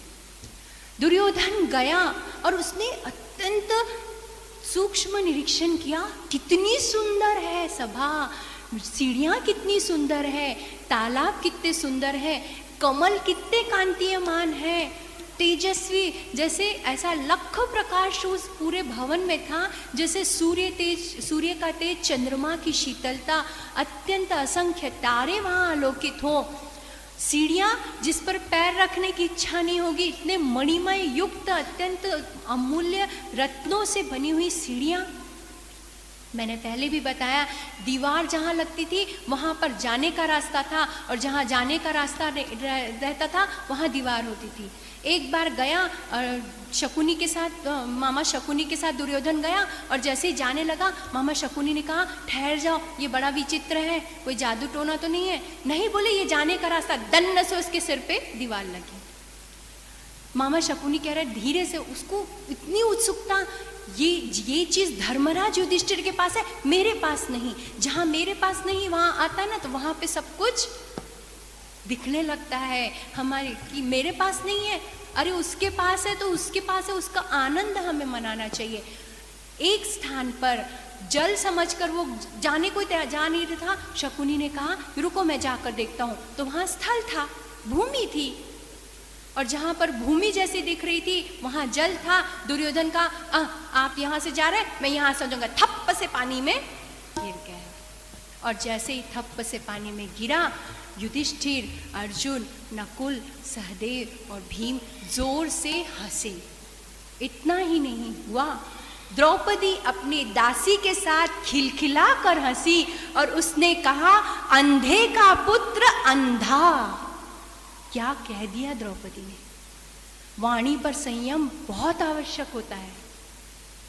सिर्फ 2 स्त्रियों के कारण संपूर्ण रामायण का युद्ध हुआ है, संपूर्ण महाभारत घटित हुई है। वो 2 स्त्रियां, देवी सीता ने अपनी मर्यादा का पालन नहीं किया। लक्ष्मण ने जब लक्ष्मण रेखा खींच ली, उस मर्यादा में रहने को देवी सीता को बताया था। जैसी मर्यादा पार की, रावण ने हरण किया और पूरी राम रावण युद्ध की कथा आप सभी को मालूम है। यहां पर द्रौपदी ने वाणी पर संयम नहीं रखा। अर्जुन के साथ उसका विवाह होने ही वाला था, देवर है, जेठ, उसको अच्छा ठीक है, वो भी ठीक है, वो समझ सकते हैं, पर उसने कहा क्या, अंधे का पुत्र अंधा, और इसने सब कुछ बदल दिया। दुर्योधन लज्जित हुआ, किंतु अपने मन का द्वेष उसने छुपा लिया और धीरे से निकला और द्रौपदी की ओर अत्यंत धूर्त नजर उसने फेंकी है। उसकी दृष्टि इतनी दूषित थी जिसका उल्लेख पूरे एक अध्याय में है। उसने किस तरह से देखा है दुर्योधन ने द्रौपदी को, अब तू देख क्या होता है। और मामा शकुनी के पास आया। मामा शकुनी ने उसकी सारी गतिविधियों को भांप लिया। दुर्योधन ने कहा, मामा शकुनी, मुझे इसका प्रतिशोध लेना है, केवल पांडवों से नहीं, द्रौपदी से भी। उसने इतनी बड़ी बात कही है, अंधे का पुत्र अंधा। मैं अंधा होता तो मैं ये बात सह लेता, किंतु मेरे दोनों नेत्र हैं। उसके बाद उसने उपहास किया है। क्या किया जाए मामा शकुनी, आप बताओ। मामा शकुनी ने कहा, पुत्र, अत्यंत सावधानी से काम करना होगा। द्यूत क्रीड़ा का आयोजन करो। द्यूत क्रीड़ा यानी जुआ, उसका आयोजन करो और वहां पर धर्मराज युधिष्ठिर को आमंत्रित करो अत्यंत प्रेम से। धर्मराज युधिष्ठिर की ये एक छोटा सा विकार है। द्यूत क्रीड़ा का आयोजन या किसी उत्सव का तुम आयोजन करोगे तो धर्मराज युधिष्ठिर प्रेम से अगर तुम आयोजन करोगे तो वो अवश्य आएंगे। परंतु पिताश्री महाराज धृतराष्ट्र को कौन समझाएगा? मामा शकुनी ने कहा, ये मुझ पर छोड़ दो। अत्यंत नीति से सहमति लेकर महाराज धृतराष्ट्र की सहमति ली। महाराज धृतराष्ट्र केवल पुत्र प्रेम में अंधे थे। दुर्योधन से अत्यधिक प्रेम था और अत्यधिक प्रेम रहने के कारण उन्होंने ऐसी ऐसी गलतियां की हैं जिसका उल्लेख करना भी इतना क्या नहीं किया उन्होंने। संपूर्ण भरत वंश का विनाश करने का कोई भी अगर है तो महाराज धृतराष्ट्र। धृतराष्ट्र को सबने समझाया कि द्यूत क्रीड़ा का आयोजन करना चाहिए। मामा शकुनी ने कहा कि द्यूत क्रीड़ा में इस प्रकार उन्हें समझाया। अत्यंत धूर्त थे मामा शकुनी। उन्हें किस बात का दुख था कि मेरी बहन के दोनों नेत्र होते हुए भी पिताश्री को नहीं समझता था। उन्होंने एक नेत्रहीन के साथ इसका विवाह किया है। इसका प्रतिशोध मुझे लेना है संपूर्ण हस्तिनापुर से। ये प्रतिशोध की भावना लेकर सुबल राजपुत्र शकुनी वहां पर आया था और शकुनी को दुर्योधन से अत्यंत प्रेम था। दुर्योधन के साथ कुछ भी गलत हुआ, दुर्योधन को कुछ भी दुख हुआ तो वो बहुत दुखी हो जाते थे। महाराज धृतराष्ट्र की सहमति प्राप्त कर ली गई और द्यूत क्रीड़ा का आमंत्रण कहाँ भेजा गया? इंद्रप्रस्थ भेजा गया महात्मा विदुर के साथ। महात्मा विदुर की इच्छा ना होते हुए भी वो वहाँ पर गए। विदुर जी भली भांति जानते थे कि क्या होने वाला है, किंतु विवश थे। महाराज युधिष्ठिर ने आमंत्रण स्वीकार कर लिया और चारों भाइयों के साथ, अपनी पत्नी द्रौपदी के साथ सभी ने हस्तिनापुर में प्रवेश किया। भव्य स्वागत सत्कार किया गया। द्यूत क्रीड़ा के लिए एक विशिष्ट सभा का गठन किया गया जहाँ पर द्यूत क्रीड़ा होने वाली थी।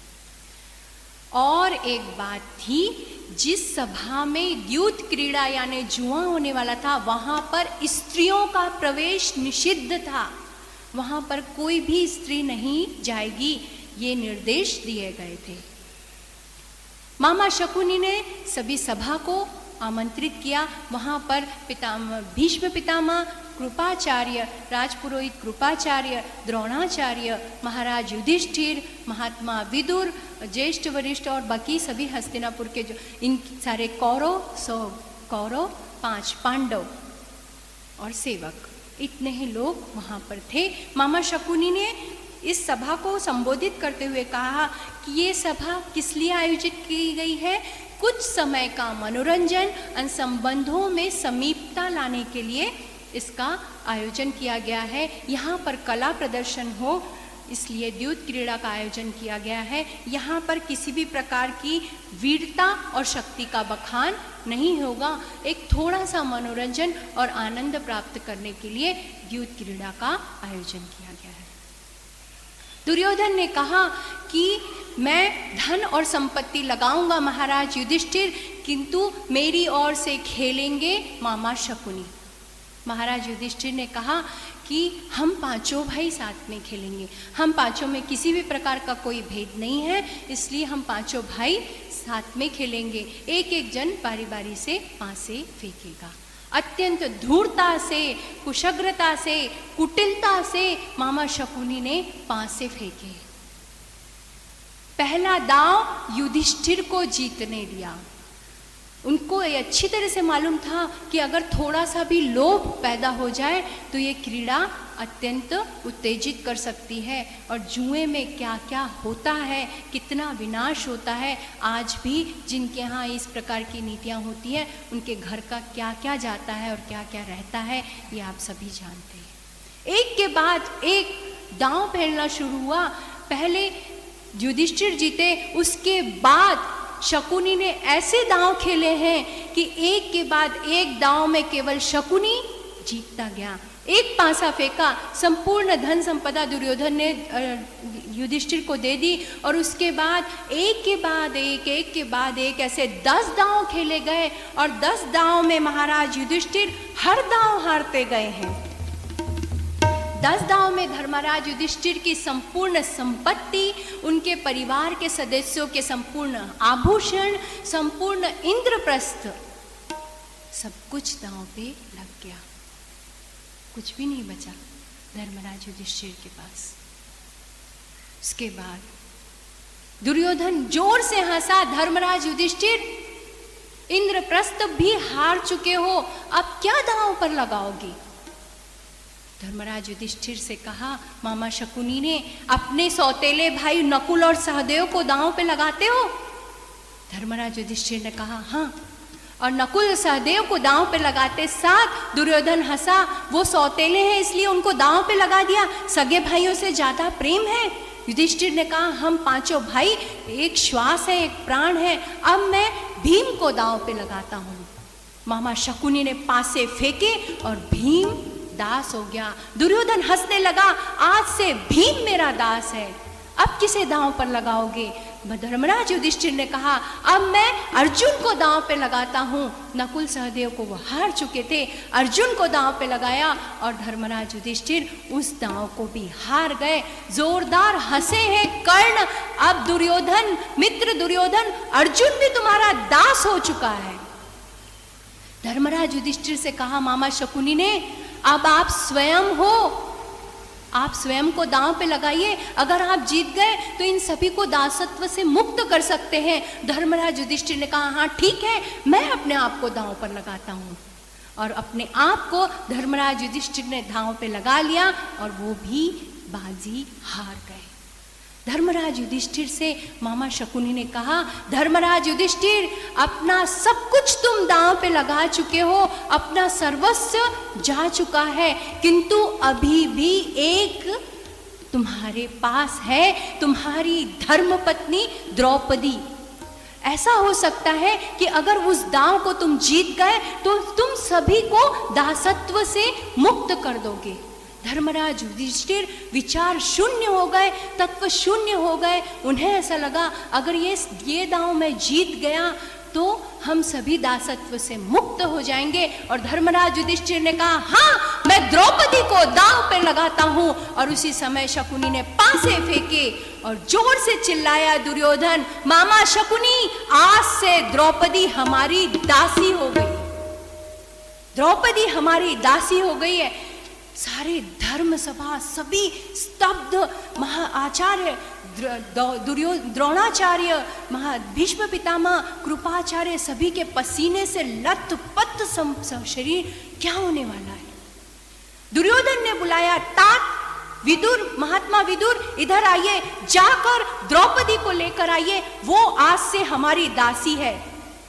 विदुर ने कहा, दुर्योधन, अपनी जिह्वा पर काबू रखो, वो हमारी कुलवधू है, कुलवधू का अपमान मैं सहन नहीं कर सकूंगा। महाराज धृतराष्ट्र, अभी भी इस बात को रोकिए, अन्यथा हस्तिनापुर के विनाश को और कोई नहीं रोक सकता।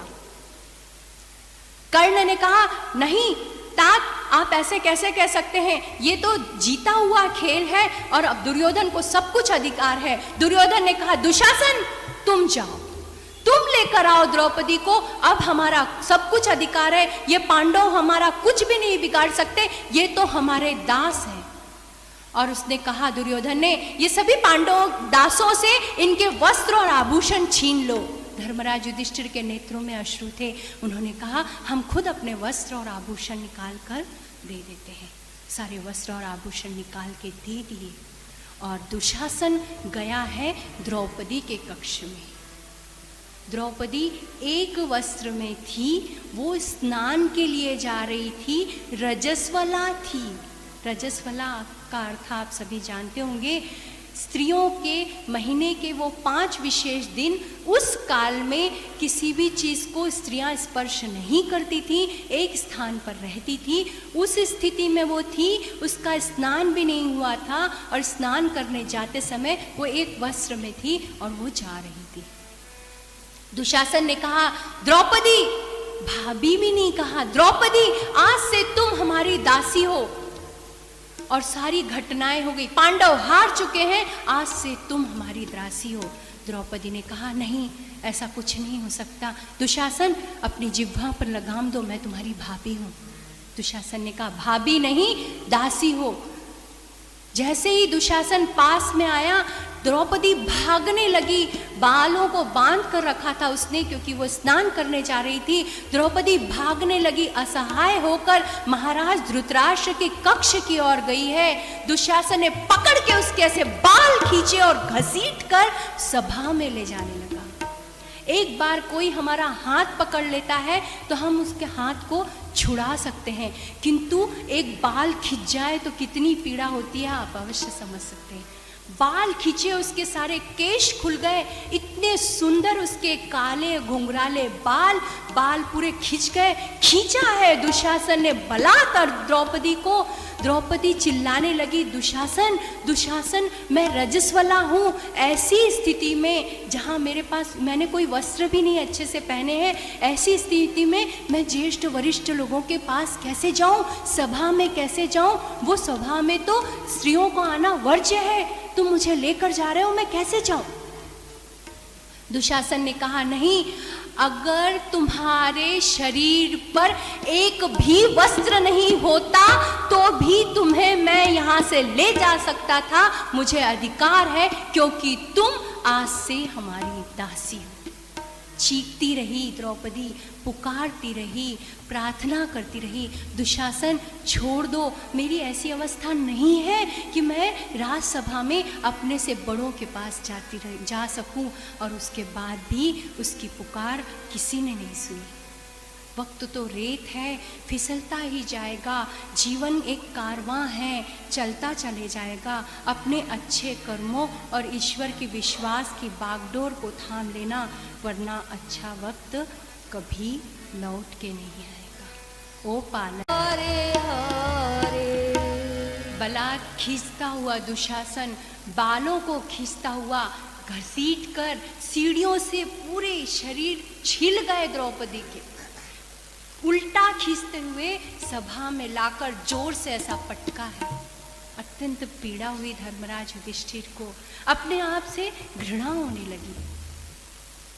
इस क्रूर कर्म को देखकर सभी अत्यंत दुखी हो गए। द्रौपदी चिल्लाई, धिक्कार है भरतवंश को, धिक्कार है। इस भरी सभा में एक स्त्री को इस तरह घसीटा गया।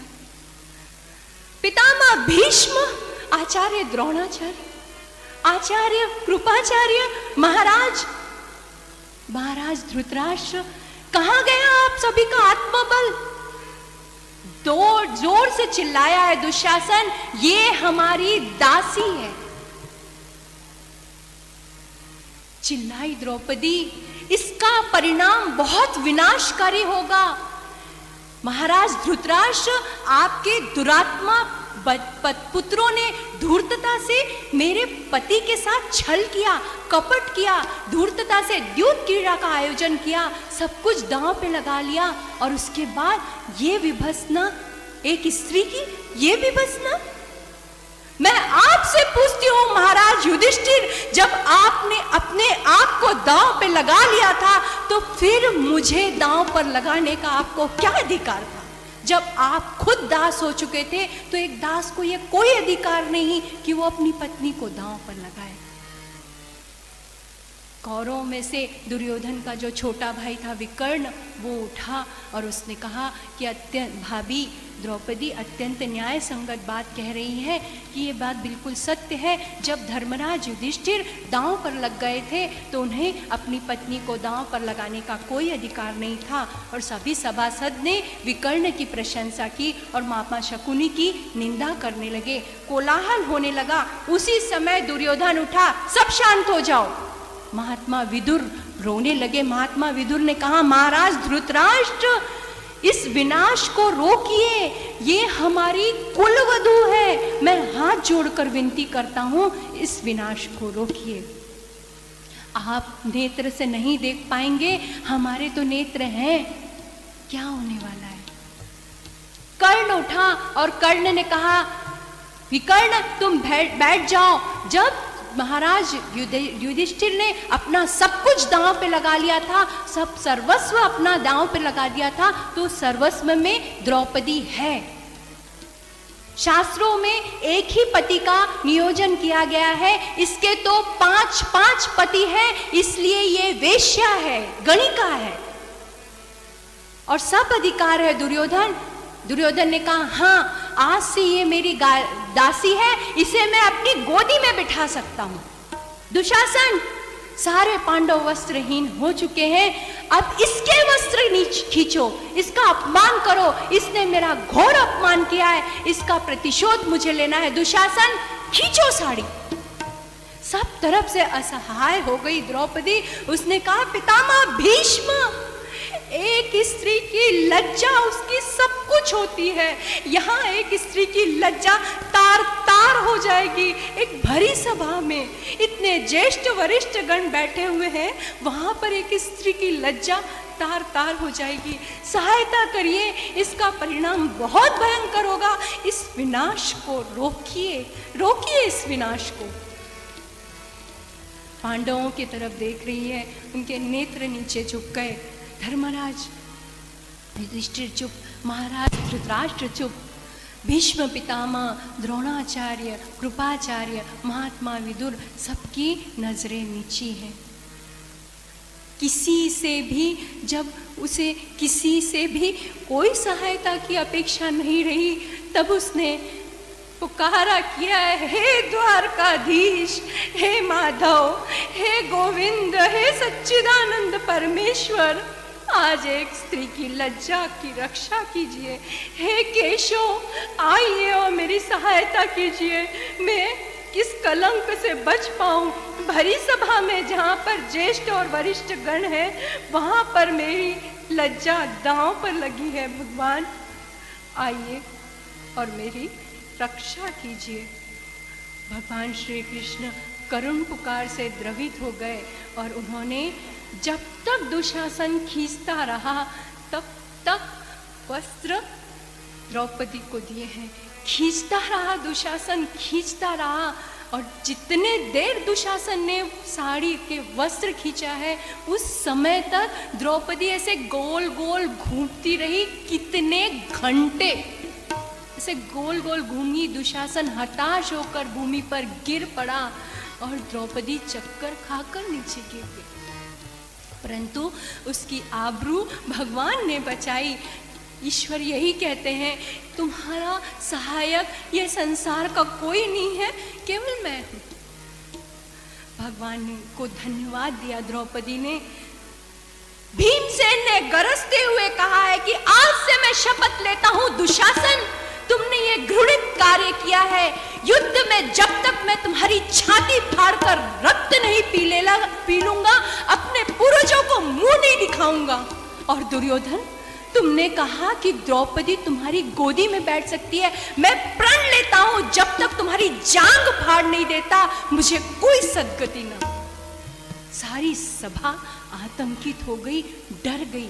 महाराज धृतराष्ट्र कांप उठे और महाराज धृतराष्ट्र ने कहा, द्रौपदी शाप देने वाली थी सारी सभा को। मैं शाप देती हूं कि ये सारी सभा भस्मीभूत हो जाए मेरे साथ। ये शाप देने वाली थी द्रौपदी।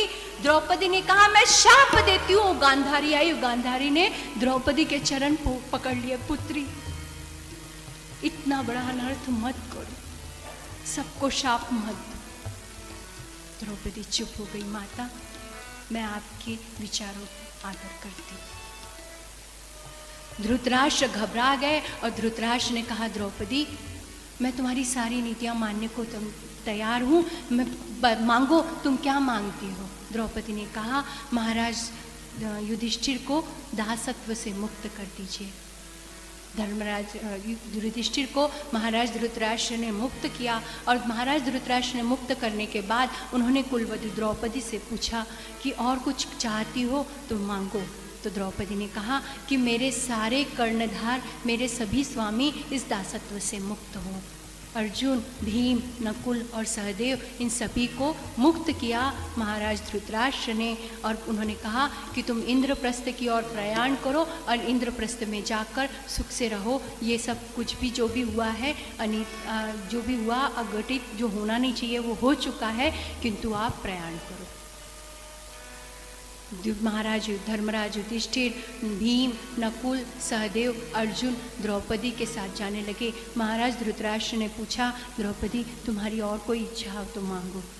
द्रौपदी ने कहा कि इंसान का सबसे बड़ा शत्रु होता है उसका लोभ, तो लोभ मुझे नहीं चाहिए। अगर मेरे स्वामी जीवित हैं तो वो सब कुछ हासिल कर सकते हैं, इसलिए मुझे और कुछ नहीं चाहिए। जैसे ही प्रस्थान करने लगे, दुर्योधन ने बहुत बुरा भला कहा है महाराज धृतराष्ट्र को, पिताश्री, आपने भीम की प्रतिज्ञा नहीं सुनी। अब ये सब कुछ जो घटित हो गया है उसके बाद पांडव हमें जीवित नहीं छोड़ेंगे। और क्या अधिकार था आपको? सब कुछ हमने युद्ध क्रीड़ा में जीता था, तो आपको सब कुछ देने का अधिकार नहीं था। महाराज धृतराष्ट्र ने कहा, नहीं, अब जो भी होने वाला है वो विनाशकारी होने वाला है, इसलिए मैंने डरकर कह दिया। महाराज धृतराष्ट्र से मामा शकुनी ने कहा कि अधिकार से वो लें, अब कुछ ऐसा नहीं होगा, उन्हें पुनः बुलाइए और पुनः एक दांव खेला जाएगा और एक दांव में एक ही पासा फेंका जाएगा। 12 वर्ष का वनवास और 1 वर्ष का अज्ञातवास। जो जीतेगा उसको ये पूर्ण राज्य मिलेगा, इंद्रप्रस्थ और हस्तिनापुर, और जो हारेगा उसे 12 वर्ष का वनवास और 1 वर्ष का अज्ञातवास मिलेगा। और अज्ञातवास में अगर उनका परिचय मिल जाता है, उनका भेद खुल जाता है, तो पुनः उन्हें 12 वर्षों का वनवास और 1 वर्ष का अज्ञातवास काटना पड़ेगा। भीष्म पितामह ने कहा, धृतराष्ट्र अब ऐसा कुछ मत करो, मैं तुम्हारे हाथ जोड़ता हूँ, मैं बंधा हुआ हूँ अपने शपथ में, ऐसा कुछ मत करो। महात्मा विदुर ने रोका, किंतु महाराज धृतराष्ट्र पुत्र प्रेम में अंधे थे। उन्होंने पुनः धर्मराज युधिष्ठिर को बुलाने के लिए प्रतिकामी नामक एक दूत को भेजा, पांडवों के पास भेजा, और उन्हें बताया गया कि नीति से सब तुम जब अगर हासिल करोगे तो तुम्हें वो सब कुछ प्राप्त होगा। आत्मग्लानि से भरे हुए थे पांडव कि ये सब कुछ हमें जो मिला है भिक्षा में मिला है। युधिष्ठिर ने कहा, भाग्य को कोई नहीं बदल सकता, भाग्य को कोई नहीं बदल सकता, जो हमें मिलेगा वो स्वीकार्य है। फिर से आए हैं पांडव द्रौपदी के साथ, पुनः द्यूत क्रीड़ा हुई है, एक दांव खेला गया है। मामा शकुनी ने बोला कि केवल एक दांव होगा, ऐसा कुछ भी नहीं होगा। एक दांव में अगर कौरव हारते हैं तो वो 12 वर्ष के लिए वनवास में जाएंगे, 1 वर्ष के लिए अज्ञातवास में जाएंगे, और अगर पांडव हारते हैं तो 12 वर्ष का वनवास और 1 वर्ष का अज्ञातवास उन्हें मिलेगा। और जो हारेगा उसे ये स्वीकार करना होगा, अज्ञातवास में अगर भेद खुल गया तो पुनः 12 वर्ष का वनवास मिलेगा। धृतराष्ट्र आंखों से ही अंधे नहीं थे, कानों से भी वो शून्य हो चुके थे। उन्होंने किसी भी की भी बात नहीं मानी और पुनः पासे फेंके गए। दांव चला गया, भविष्य में क्या होने वाला था सबको मालूम था, और पांडव हार गए। और पांडव हारने के बाद उन्हें दुर्योधन ने कहा कि मृग चर्म धारण करो और 12 वर्ष का वनवास और 1 वर्ष का अज्ञातवास आपको मिला है। सभी जानते थे सब पांडवों को छला गया है, परंतु नियति के आगे सभी चुप थे।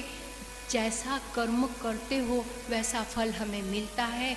आगे दुर्योधन ने क्या किया है, अपने हाथों अपना विनाश उसने लिख लिया। हस्तिनापुर का एक नया अध्याय खुला है और जिसके कारण उसका विध्वंसकारी परिणाम हुआ।